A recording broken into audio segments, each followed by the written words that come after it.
All right, let's do it. Backyard Professor Live coming at you again. New war updates. First, I have a really cool website that is talking about a most important announcement that I want to share with you guys. Let's take a look at this. Very important and interesting.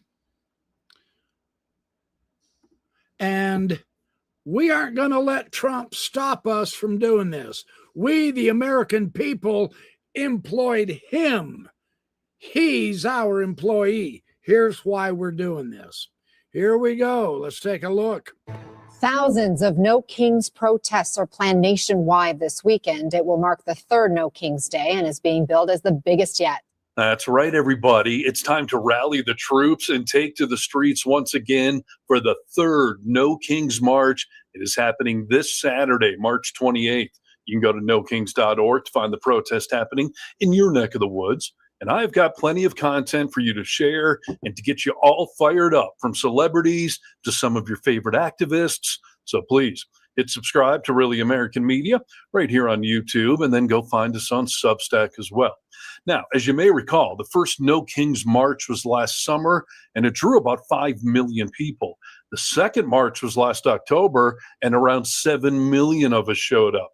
But for No Kings number 3, we all want to set a new record of 10 million people, which is completely doable, especially when you think of the long list of things that have happened since just October. And that was before Trump bulldozed the East Wing of the White House, and before he tried to arrest 6 Democratic members of Congress, and before we learned that in addition to bombing random boats in the Caribbean, he was also deliberately killing the survivors of those bombings.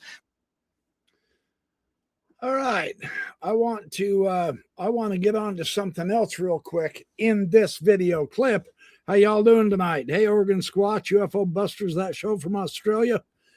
All righty, Robert De Niro, one of my favorite actors and a real tough guy in Hollywood, he has a very, very important point for all of us Americans who need to realize that all is not lost. We still have greater power than we have supposed. Let's listen to what Robert De Niro has to say. I will move it up to here. Got to find him first. There he is. All right. King, I'm sure that Bobby D will. I've played plenty of tough, scary guys in the movies, but you know what really scares the hell out of me? What the government, this government, our government, is trying to do to take away our right to vote. They're trying every trick in the book, and the Constitution be damned. You see what they're trying to pull, right?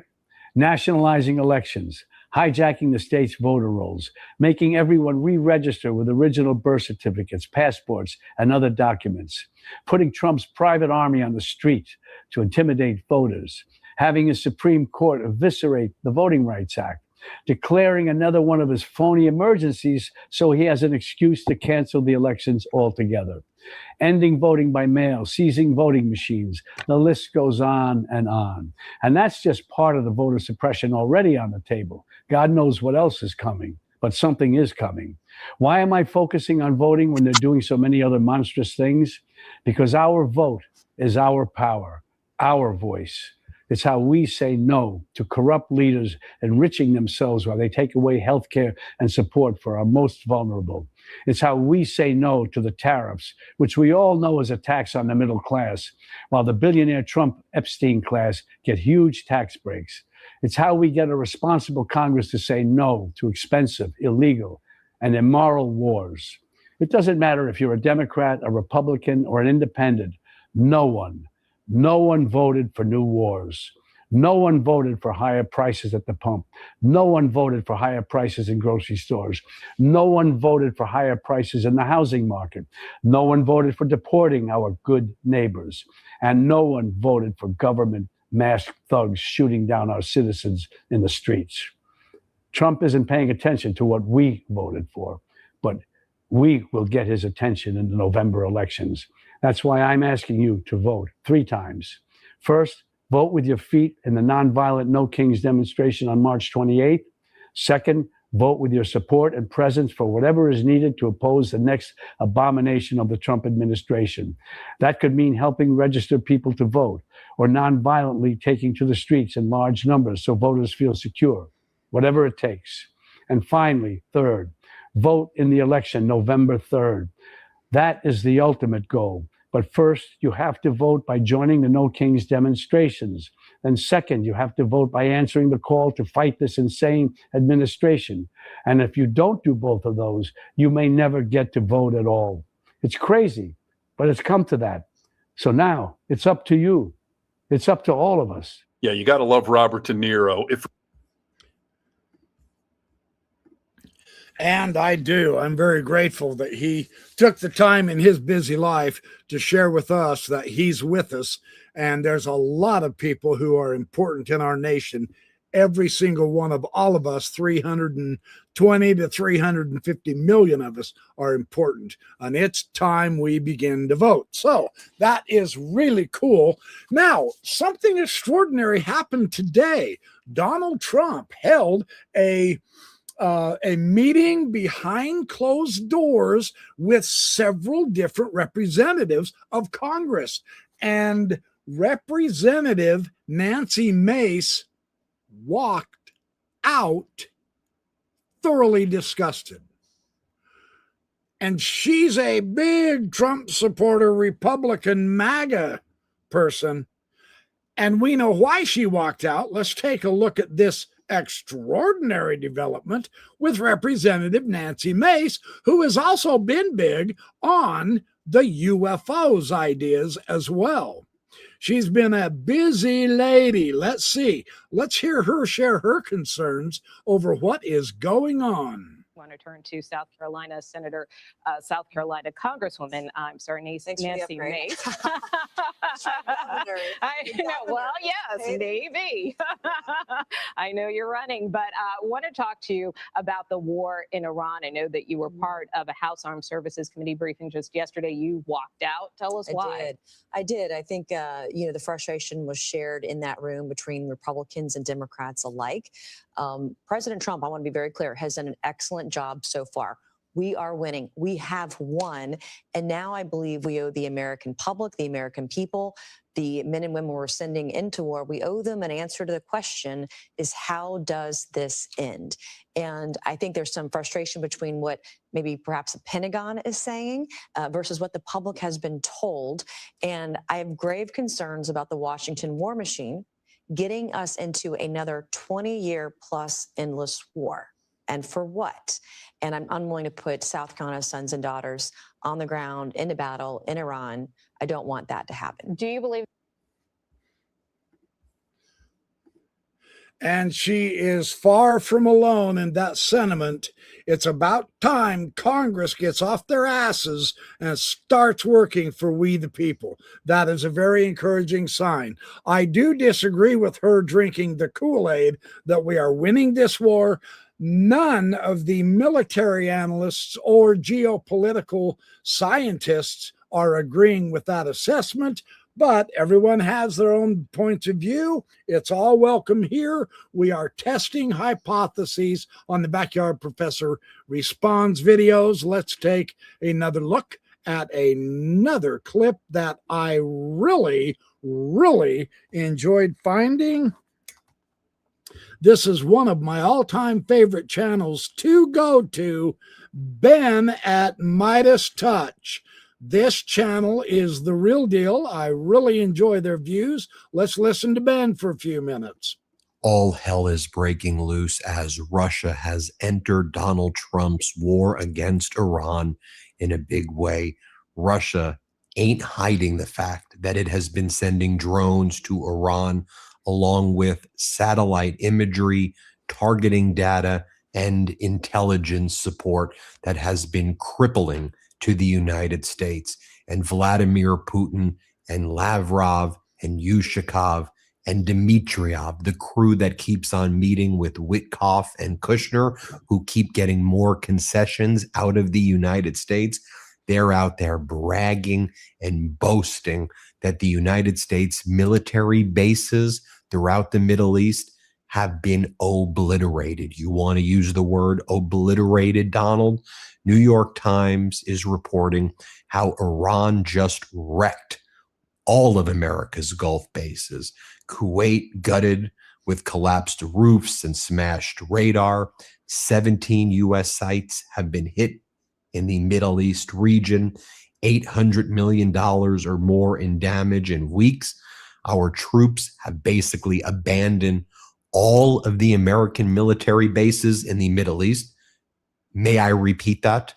Our troops have abandoned basically all of the military bases in the Middle East, and now they are working remotely from hotels while Iran is utilizing a spy network to try to find which hotels U.S. troops are at to target those hotels.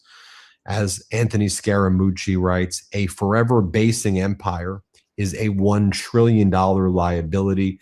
Time for a lean Navy over the horizon posture before the next war bleeds us dry. The next war, Anthony, how about this right here? I mean, I'll throw up this B-roll right here. You want to see how they are developing or have already developed the military of the future in China right here with these drone swarms.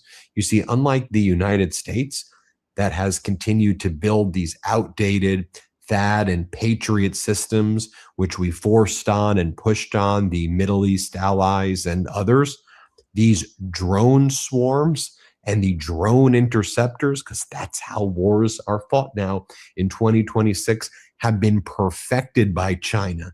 And China has been boasting and bragging throughout this entire week by showing these videos about just how successful their preparedness is for the battle of the future.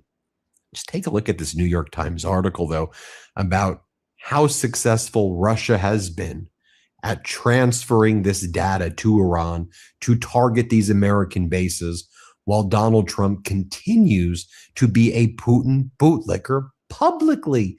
Now, the New York Times doesn't say, oh, I won't worry about the New York Times article right now. Just there's a couple of items here to understand that is really critically interesting.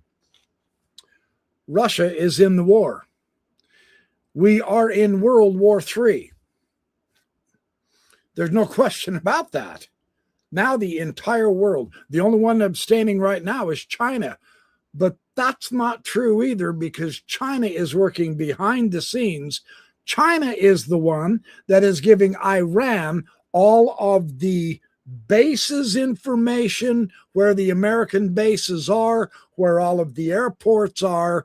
They're giving Iran the intelligence so that Iran can be absolutely effective at targeting their targets and hitting their targets the first time. They're not wasting 15 or 20 drones to get one target.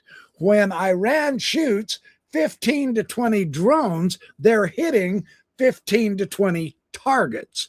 Their effectiveness rate is astonishing to everyone in that area.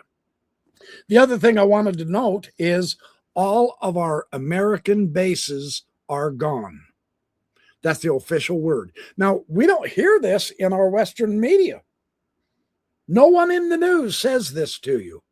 All of our bases in Bahrain, in Oman, in Saudi Arabia, in Kuwait, all of them are destroyed and gone. No one is manning the American bases because they no longer exist. The 150 or so people that we have, the troops in the Middle East, have scattered into various towns trying to hide, working remotely from hotels. Now, here's the part that gets scary. Iran is still able to hunt those troops down and shoot at them in the hotels. They're still not safe, even though they've scattered. We kicked the hornet's nest. And now, unfortunately, looks to me like the hornets are going to come and sting our asses, if not kill us. So that's bad. Ben is a good man. He and his two brothers started this network 7, 8, 9, 10 years ago, and they are growing immensely.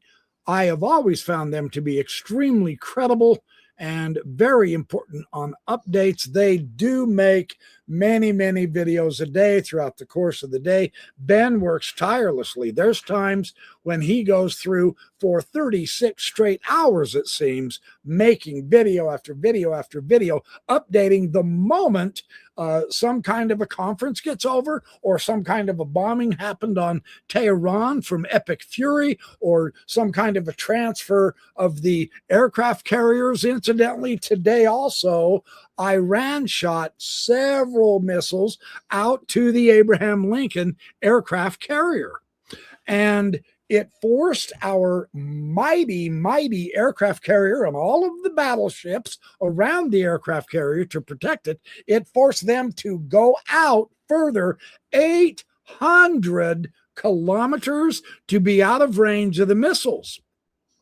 Now, the Professor Marandi, one of the Iranian scholars who gets on several podcasts and shares his ideas and insights, he was describing that, and the host kind of didn't understand the significance of this.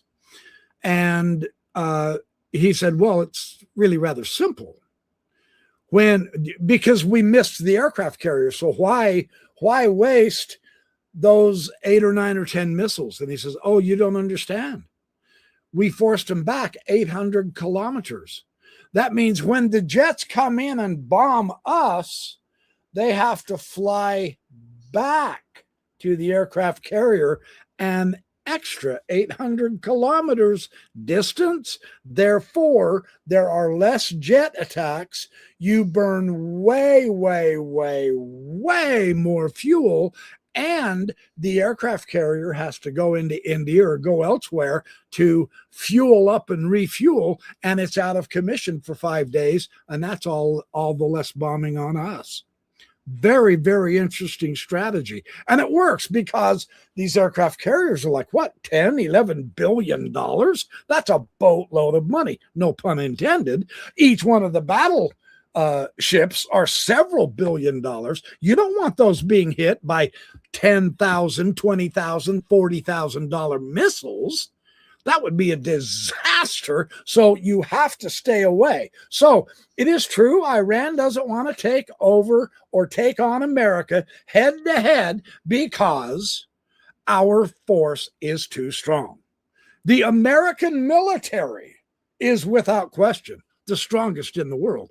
It had goddamn well better be. We give these guys $1 trillion every year for defense budgets, and now they're saying we're low on ammunition.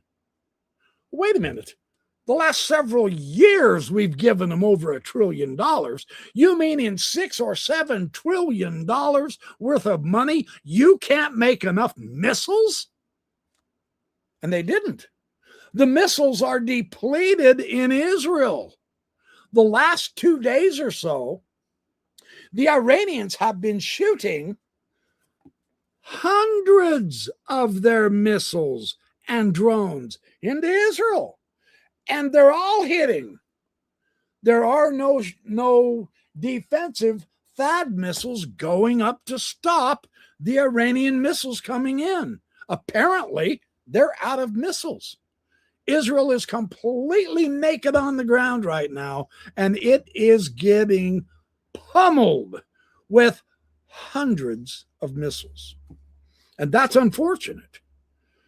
But that's the price we're paying for being the offender and the illegal war crime, war criminal to rogue nations that attacked a country that was not threatening anybody. So this is horrible at this point. I wanted to share that with you. Oh, and now this next one is also very interesting.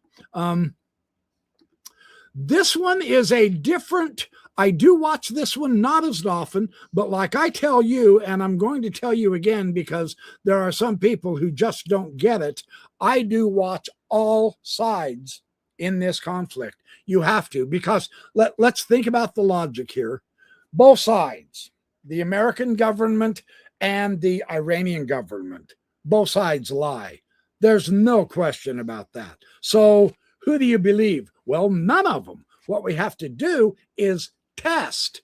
Now, there are many, many, many other countries besides the United States and Israel who are watching this war, who are commenting on this war, who have friends in America, who have friends in Tel Aviv and Old Jerusalem and Haifa and Bethlehem and Palestine and Lebanon, etc., in Iraq, etc., and they are keeping track of what's going on, and they inform them, the Americans, and they get on programs and share the most upgraded news.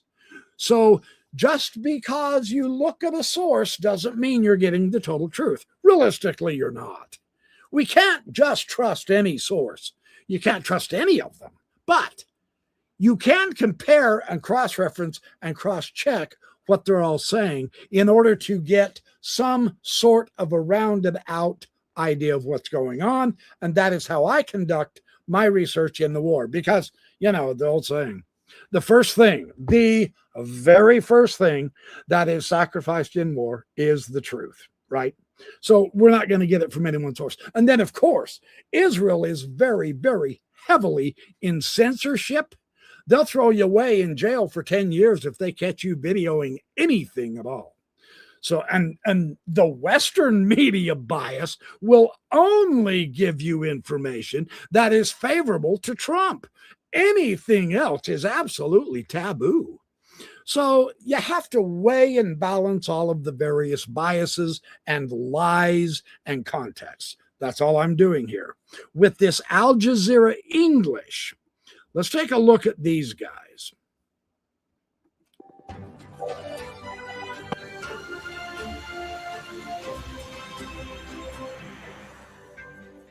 I'm Tom McRae. This is Al Jazeera with our continuing coverage of the war between the US, Israel and Iran. Coming up, the US president extends a deadline for Iran to open the Strait of Hormuz, saying talks with Tehran are very positive. A warning from Gulf countries, the Iran war will disrupt food, medicine and fuel globally. Israel says it has killed the naval commander of Iran's IRGC, accusing Ali Reza Tangsiri of being responsible for efforts to block the Strait of Hormuz. Plus, and on This Is America, who controls the narrative? We take a deep dive on Donald Trump's relationship with the media and ask if Americans believe what they're seeing and hearing. That's easy to answer. No, we do not believe it, because we know all sides are lying. So belief does not enter this equation at this point. We are testing claims.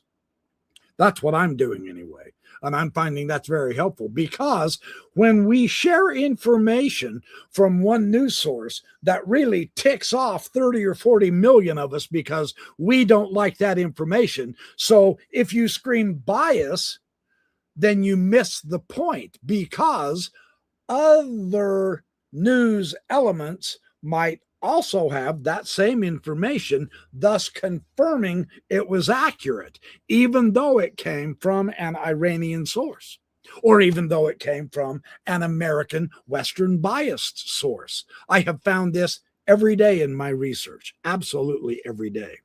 But this leader of the Navy was actually killed.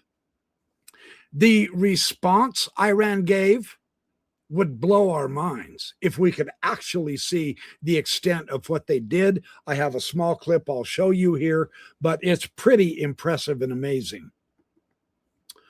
Let's take a further look.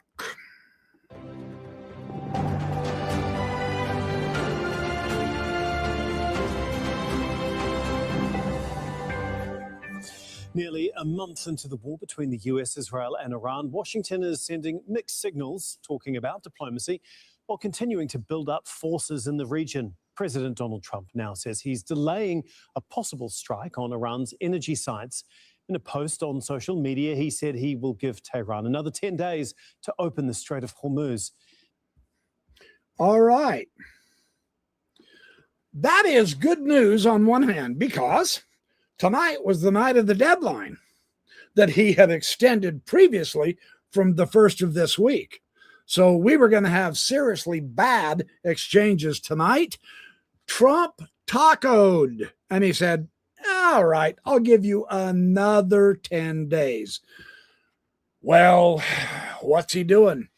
There could be a number of different strategies that he's trying out in order to buy more time. That would be my supposition, because we simply don't have the manpower to do this war.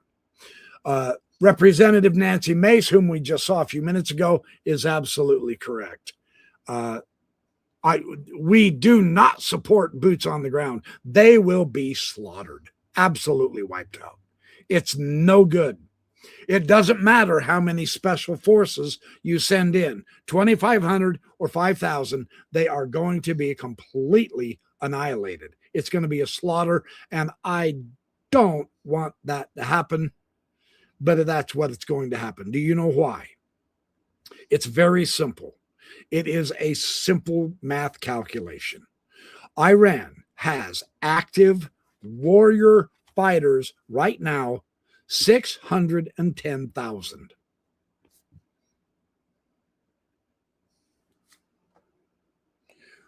We have 5,000 going in.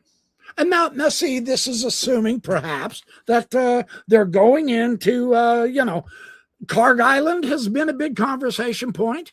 Are they going to try to take over Karg Island? Complete suicide. They can't do it.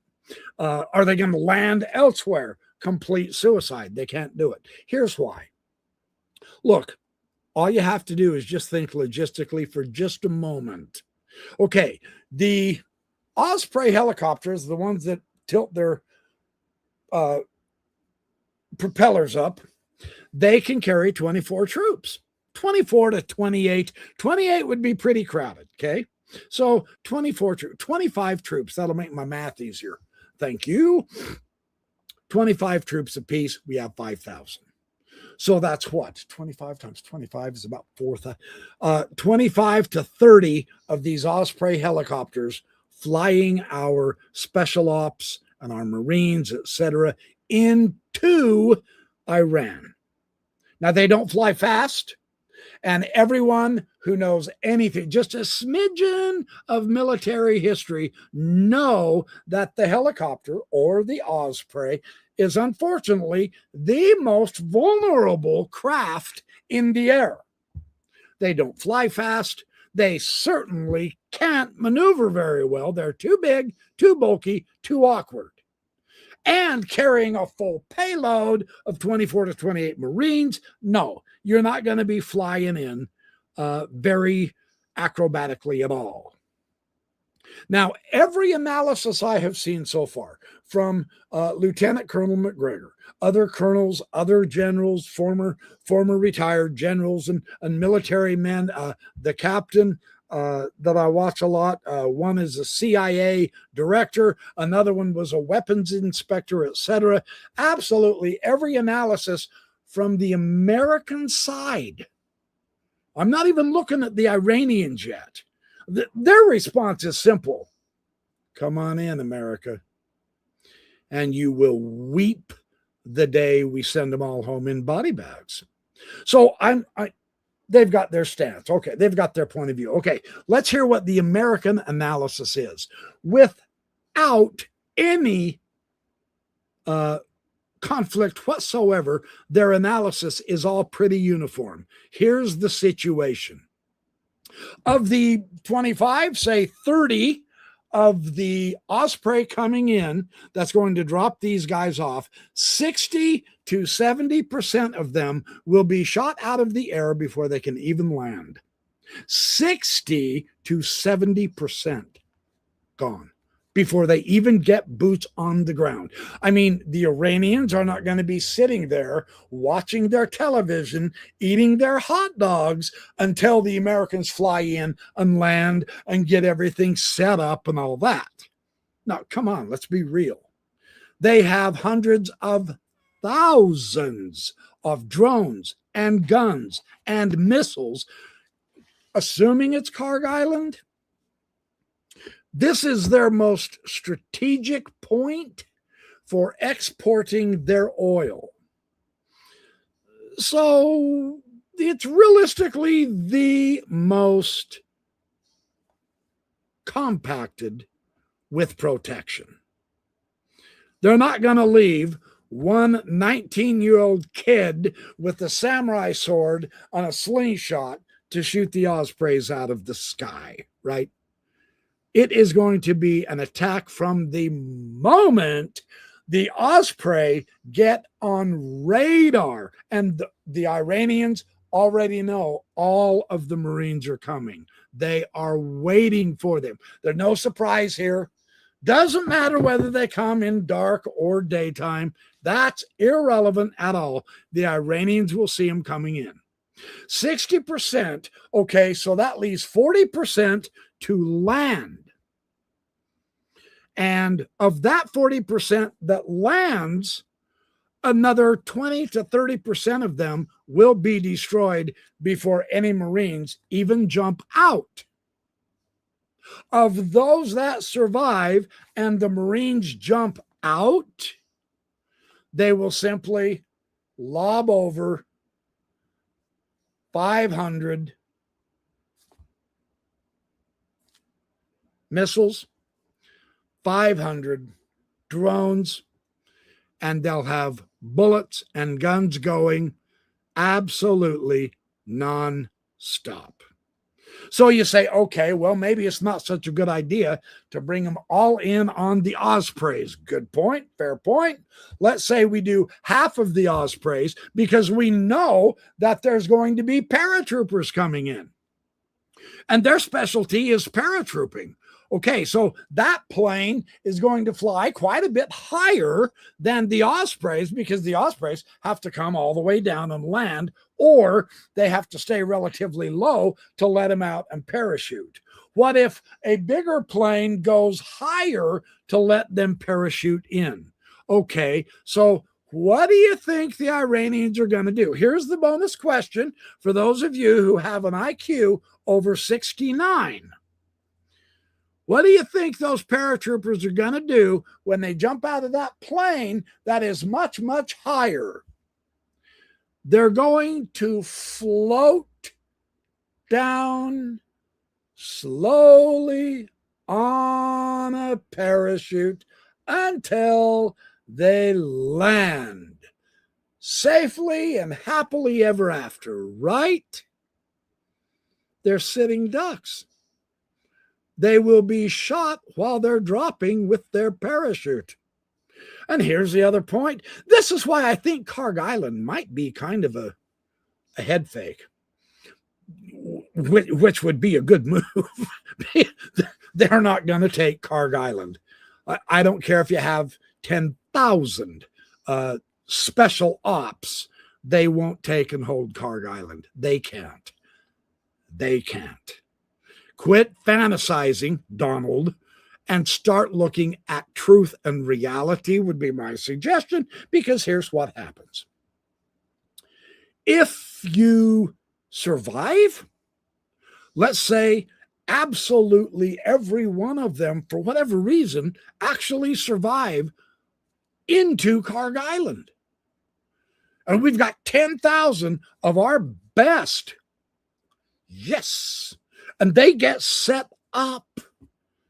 And now they are ready to take over the Iranian oil port where all of Iran's oil goes out. This is fantastic. This is the best case scenario.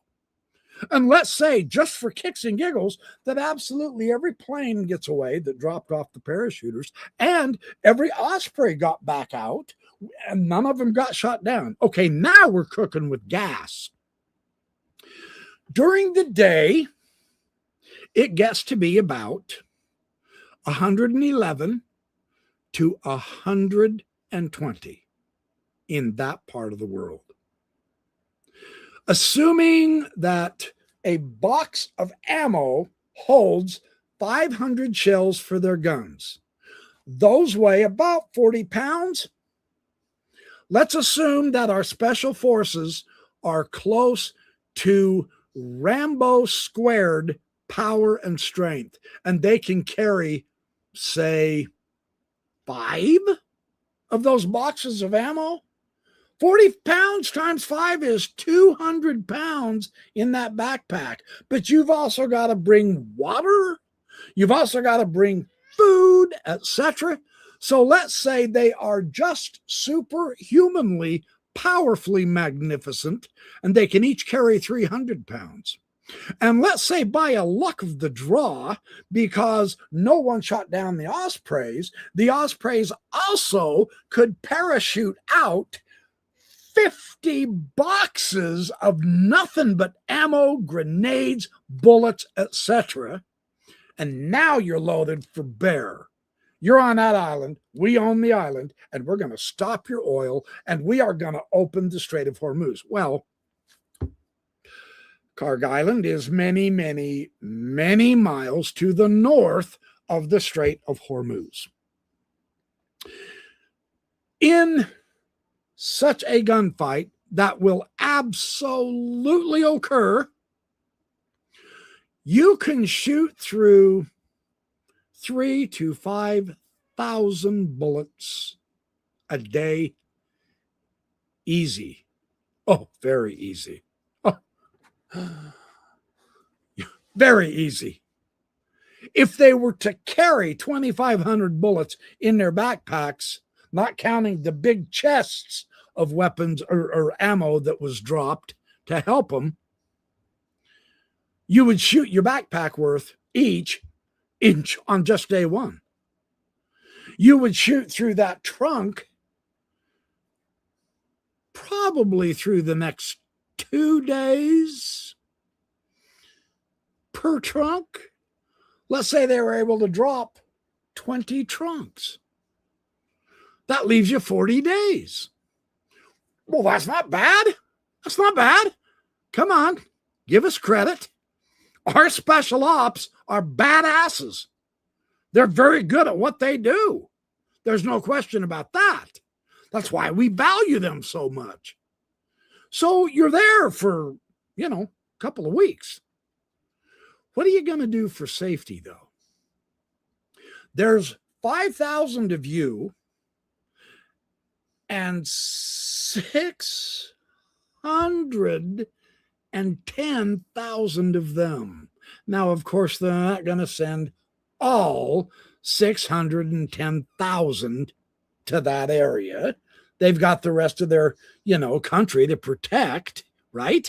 From some of the, Saudi Arabia and Kuwait used to be threatening to come into the fight against Iran. And now, amazingly enough, they are now talking to Iran and saying, you know what, look, these idiots, USA, they backstabbed us just like they did you. Jared Kushner, that stinking crook, and that other guy, Minkowski, or whatever the hell his name is, they're just cheap suckers.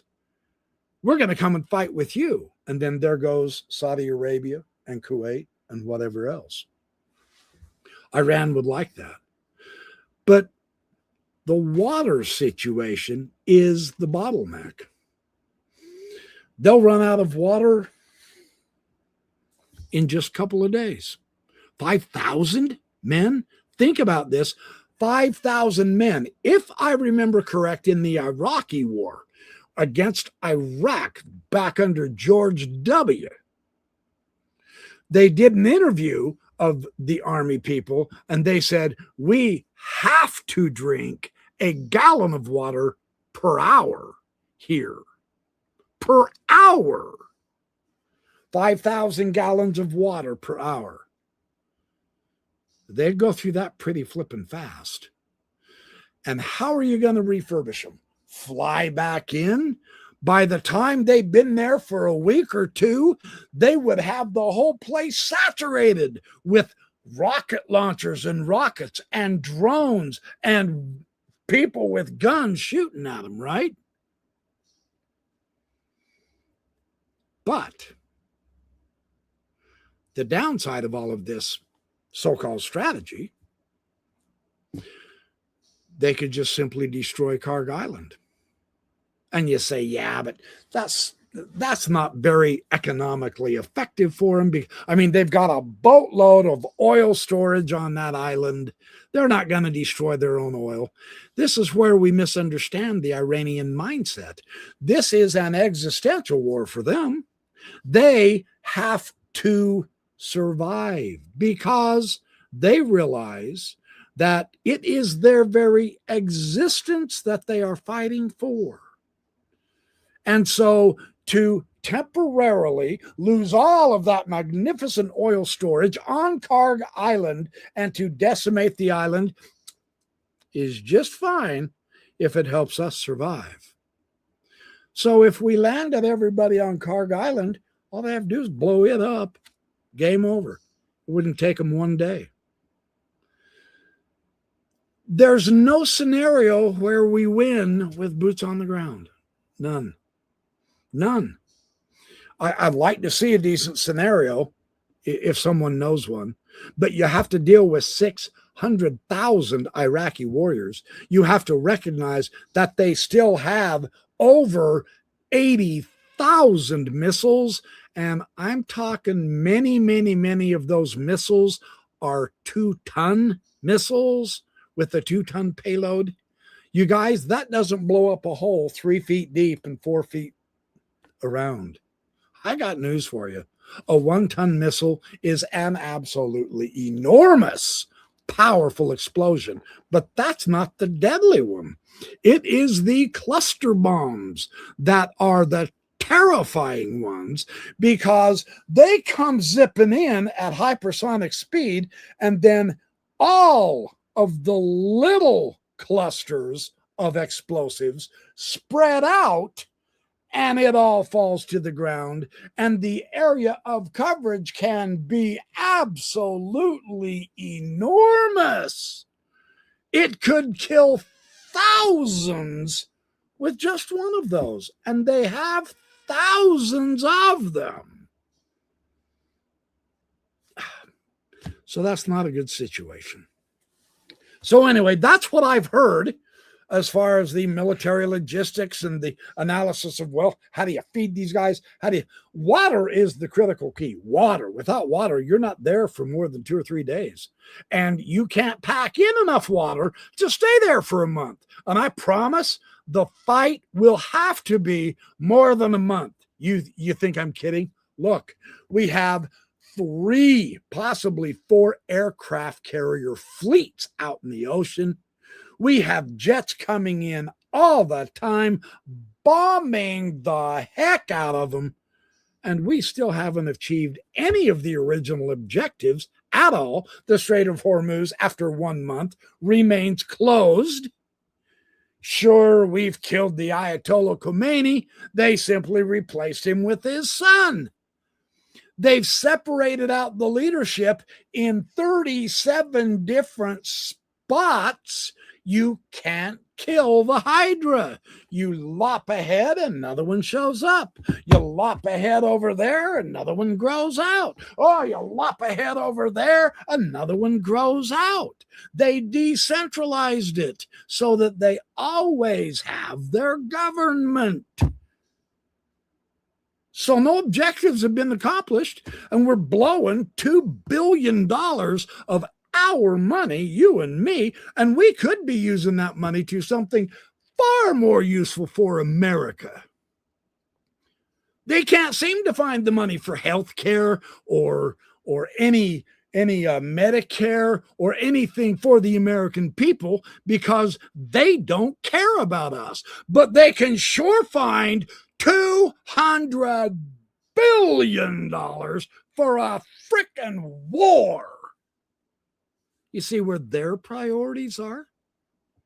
And you and I have to work 2 and 3 jobs, 18 hours a day, just to make enough to pay the rent and buy a ham sandwich once a week. And our babies have to eat, and our wives and our children's children, our grandchildren and all that. And we are literally so poor, we are absolutely enslaved, and they're taking hundreds of billions of dollars more. That's why I say hell no to this war. I will never support an illegal war of aggression. It is international criminal crime. They need to go to The Hague. That's how bad this is. And they just have bloodlust. Yeah, we negotiate with bombs. Hegseth needs to be imprisoned for life as a war criminal. He has already spoken enough out loud that he will be tried as a war criminal. That's not me crying over spilled milk. The International Criminal Tribune are taking notes, and all of them have said enough out loud that they are war criminals. Fascinating. I can't wait to see what happens when this war gets over. We might have a regime change after all, you know. In the meantime, we lose hundreds of billions and tens of thousands, if not millions of people die, and the entire world is thrown into, at best, a recession, and at worst, a very terrible worldwide depression. All because some yo-yo clown doesn't want us to know that he had sex with underage girls. He's hiding the Epstein files and all of his criminality with Epstein. So there's our issue. All right. In fact, I've gone way longer than I expected to. Sorry. That's what's going on. Okay, now this next one. Boy, I got on a lecture there. I'm against boots on the ground. I very much appreciate hearing Nancy Mace say, man, after this hearing, there ain't no way we're going to support boots on the ground. And the question is, where the hell have you been, lady? You're a member of Congress. He never asked your permission. You are the ones who are supposed to declare war, not him. And then today, Kegg's breath, whatever his name is, said, well, we expect loyalty to our leader and to this administration. My ass! It's not patriotic to be loyal to the administration. I am patriotic to the Constitution of the United States of America. That is what patriotism is. End of discussion. That's what they don't know. And they're trying to intimidate everybody. And they're even threatening to kill all Democrats. What a bunch of assholes. Kill all Democrats because they think different? That, interestingly enough, is yet another crime. Kill people because they think differently than us. What kind of bullshit, maniac, stupid idiocy is that kind of thinking? But this is where we are. Because why? Because we put all the Republicans in charge. This is what you get every time you put them all in charge with the House and the Senate and the presidency. You get wars, you lose all your personal rights, and you end up spending trillions of dollars for nothing, and you have to work 2 jobs just to make ends meet. You know, you'd think after studying history, you would see that pattern and start voting for the right people. But here we are. The proof is in the evidence. All you have to do is watch the news. So let's keep going. This next one is also good. Let's see. Oh, this next one is superbly good. This guy, okay, let me tell you the story about him. Let me tell you the story about this kid, Adam Mockler. He started being on YouTube at age 9. He's been doing it for 10 years. He's 19 right now. And he is just brilliant with politics and history and philosophy. He's the Gen Z. He has been on CNN live arguing with the Republican MAGA senators and congresspeople, and he wipes them out. I'm serious. You gotta try to watch this kid. He gives me hope. Go, Adam, go, buddy. Listen to what he says in this clip. This is pretty disturbing in some respects, but let's hear what this guy says. This guy, he's quality, he's gold. All right, we are deep into week 4 of Donald Trump's war with Iran, and I regret to inform you, things continue to get worse. Gas prices have spiked to their highest price thus far. Old Donald Trump tweets are in my home state, 5 or 6 days ago, gas was $3.99. Then it jumped up to $4.19. Today, it's at $4.29. He's not joking. Gas is going up.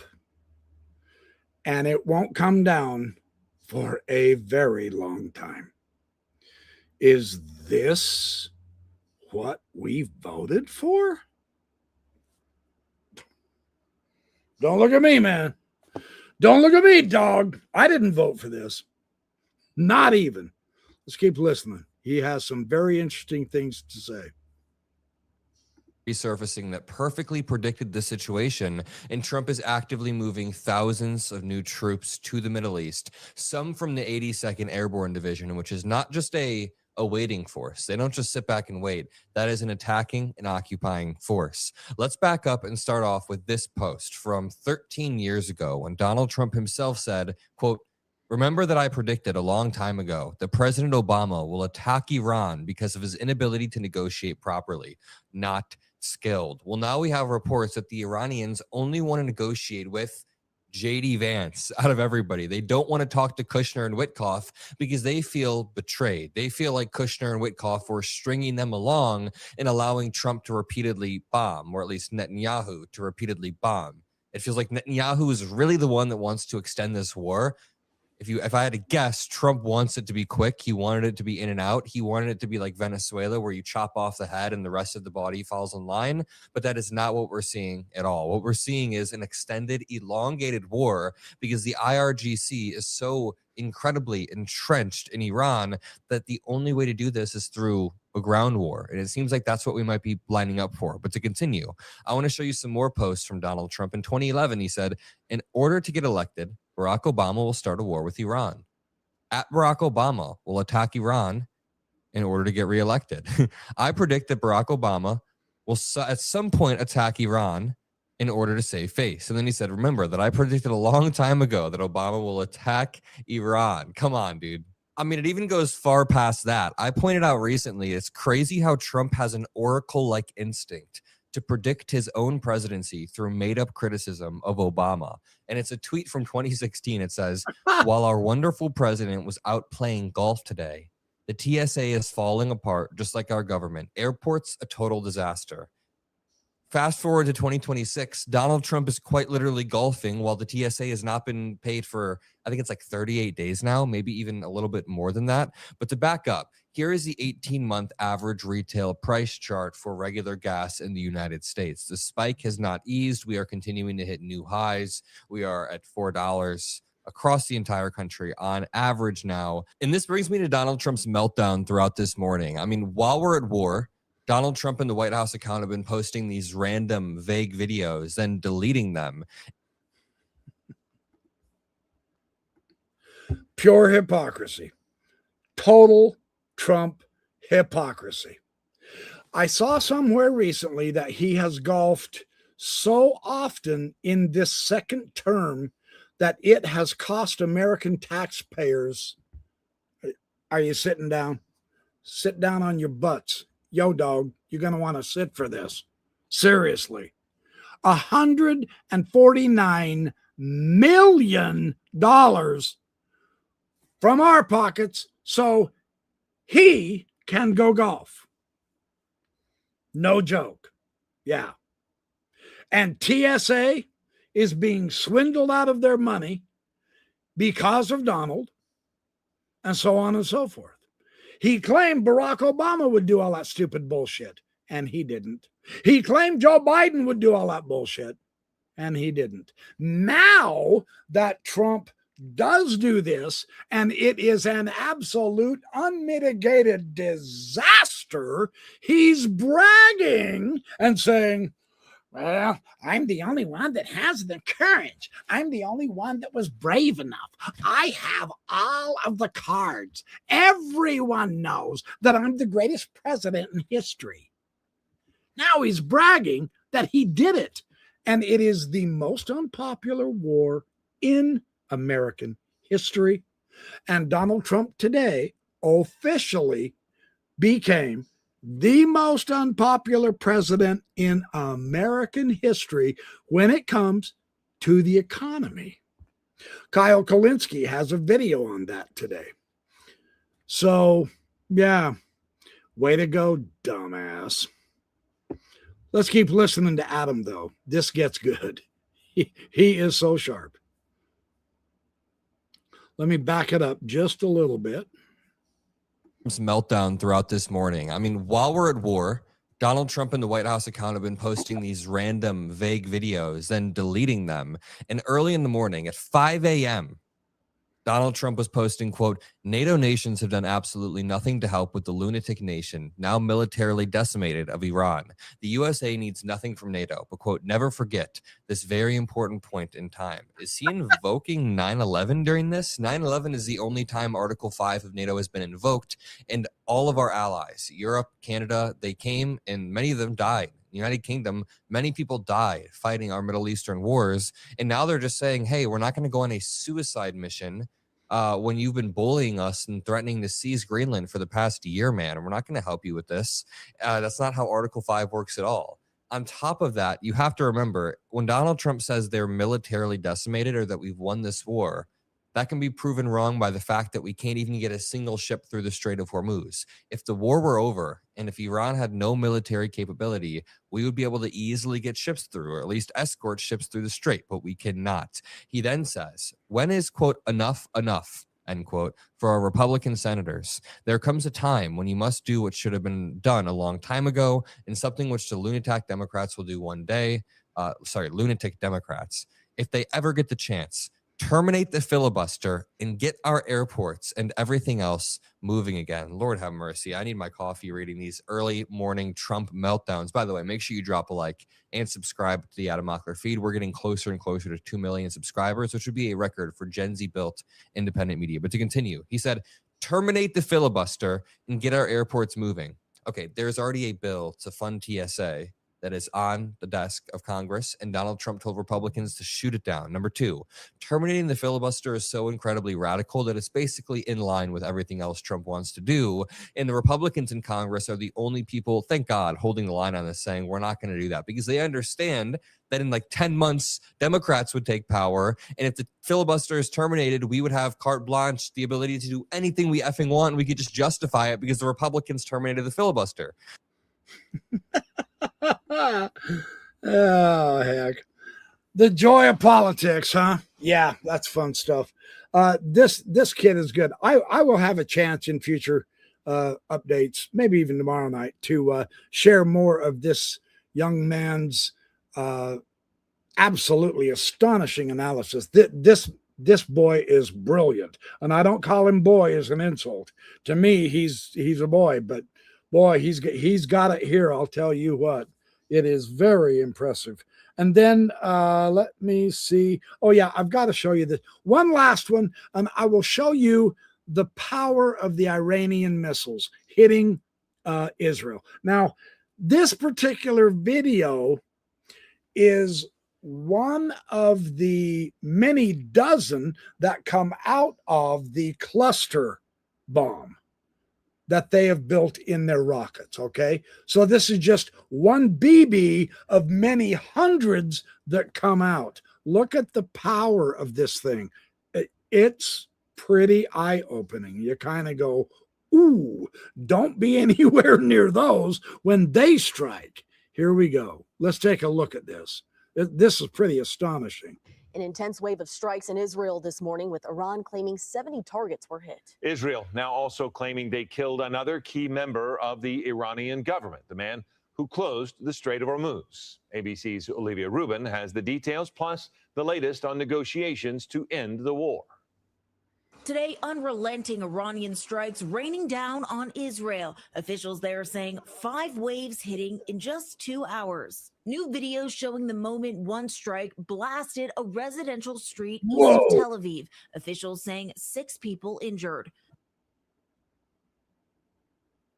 I am going to show that again. Videos showing the moment one strike blasted a residential street east of Tel Aviv. Officials saying 6 people injured. Israel. Okay, now seriously, Donald Trump says, "Oh yeah, we've won. We've won. We've obliterated them. We've completely obliterated them. We won the war. We won the war. They can't shoot their rockets. We got rid of their Navy. We've got rid of their Army. We've got rid of their ballet dancers. We can bomb them at will. We roam free in the sky. We won. It's over." If it's over, how did Iran bomb Israel literally with many dozens of groups of missiles today? Just today. If they're defeated, why aren't we going through the Strait of Hormuz? You know, Donald Trump tries to shame some of the other people. Oh, come on, show some bravery. Just go through the strait. They won't sink you. Yeah, well, you've got the world's most powerful Navy with the world's most powerful battleships, and you chickened out. Your Navy told you to stick it up your nose if he thinks they're going to take their ships through that gauntlet of destruction. They have vastly more intelligence than Donald Duck Trump does. Just that one missile, just one piece out of dozens, if not hundreds, coming down over an extended area.